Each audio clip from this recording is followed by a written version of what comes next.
एक चूड़ियां बेचने वाली को मुझसे मोहब्बत हो गई। वो मुझे बड़े जी जान से चाहती थी, बड़ी दिल लगी से मुझसे मोहब्बत करती थी। और उसकी एक बात मुझे बहुत अच्छी लगती थी, बहुत पसंद थी कि वो कहीं भी नई जगह पे चूड़ियां बेचने जाती तो वहां की कोई भी जो मशहूर चीज होती थी या कोई मशहूर सौगात होती थी वो मेरे लिए जरूर लाती थी। और मार्केट में अक्सर हमारी मुलाकात हो जाया करती थी, क्योंकि मैं ऑफिस के लिए जाता था और वो वहां पे अपनी चूड़ियां वगैरह थी वहां पे वो बेचती थी। तो एक दिन ऐसा हुआ कि वो मेरे लिए मुल्तान का सोन हलवा लाई।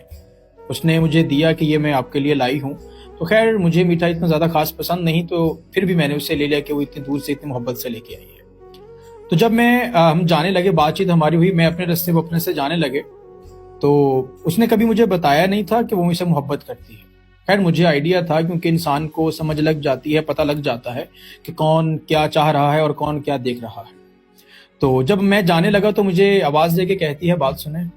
अब मैं रुक गया तो मेरे पास आई, मुझे कहती है कि अब मैनू तेरे ना बहुत मोहब्बत है। और मैं ये बात सुन के मुस्कुरा दिया, तो ऐसे कि उसे मजाक उसका ना लगे, बस मैं यूं ही मुस्कुरा दिया और मैं चुप हो गया। मुझे कहने लगी कि मुझे पता है कि तुम इस बात का जवाब मुझे क्यों नहीं दे रहे।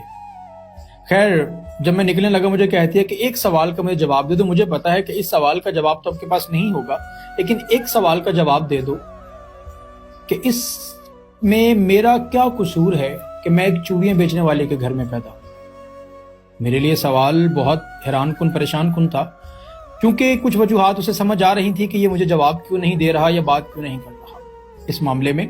तो मैंने उसे कोई जवाब नहीं दिया। खैर वो चुप करके चली गई। ऐसा ही हुआ, उसके बाद हमारी एक मुलाकात और हुई। तो फिर कुछ वक्त गुजर गया, मैंने उसे मार्केट में नहीं देखा।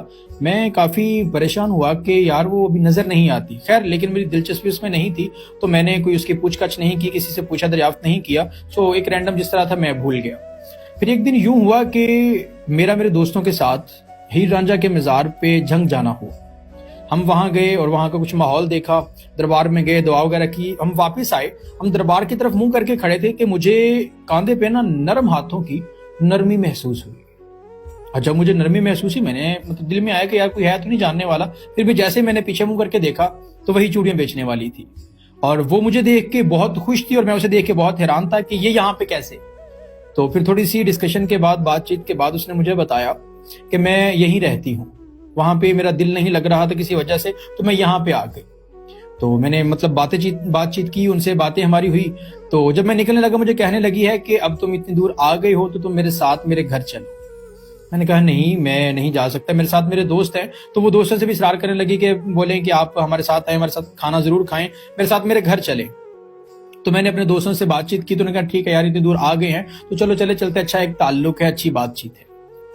मैं मेरे दोस्तों के साथ हमने उसे इरादा किया कि ठीक है इनके घर जाते। वो भाग के गाड़ी की फ्रंट सीट पे बैठ गई और बाहर मुंह करके ऐसे खुश थी कि जैसे उसने कायनात की पता नहीं कौन सी चीज हासिल कर ली, उसने अपनी कौन सी खुशियां हासिल कर ली हैं कि जो वहां पे देख के लेके उसे एंजॉय कर रही है। खैर हम निकलने लगे उसके घर की तरफ, तो हम चल दिए। वो सारी राह मुंह बाहर की तरफ निकाल के और अपनी जो भी बातचीत थी उसके जहन में वो उसे एंजॉय कर रही थी, हवा को एंजॉय कर रही थी। हम उसके घर पहुंचे।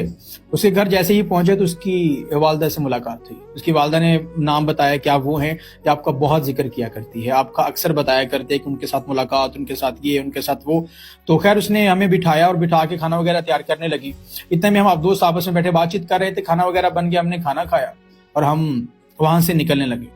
और जैसे ही हम वहां से निकलने लगे उसने स्टार्ट किया कि नहीं एक रात रुक जाए तो फिर जाइएगा। खैर ये तो हमारे लिए पॉसिबल नहीं था क्योंकि हमें ऑफिस के काम थे, सो हम वहां नहीं रुके। जब हम निकलने लगे हैं तो मुझे कहती है कि चलें, उस दिन तो जवाब नहीं दिया था, आज तक बात का जवाब दे दो कि इसमें मेरा क्या कसूर है कि मैं चूड़ियां बेचने वाली के घर में पैदा हूं। मैंने पहले उसको जवाब नहीं दिया था, मैं उसे क्या जवाब देता। खैर उसे गुड बाय करके हम वापिस आ गए। कुछ दिन गुजरे, मुझे जैसा कि ना मतलब किसी की तलब महसूस हो रही है और मुझे फिक्र हो रही है। सो जब मैंने गौर किया तो मुझे उसी की तलब फिक्र हो रही थी कि यार उससे दोबारा बातचीत होनी चाहिए, क्योंकि हमारा फोन नंबर नहीं था एक दूसरे के पास। मैंने अपने दोस्तों से कहा कि हम हीर रांझा के मजार पे चलते हैं। खैर वो ऑफिस के काम की वजह से नहीं जा सके, उन्होंने कहा जी आप चले जाए। मैं खुद गाड़ी निकाली और चला गया वहां।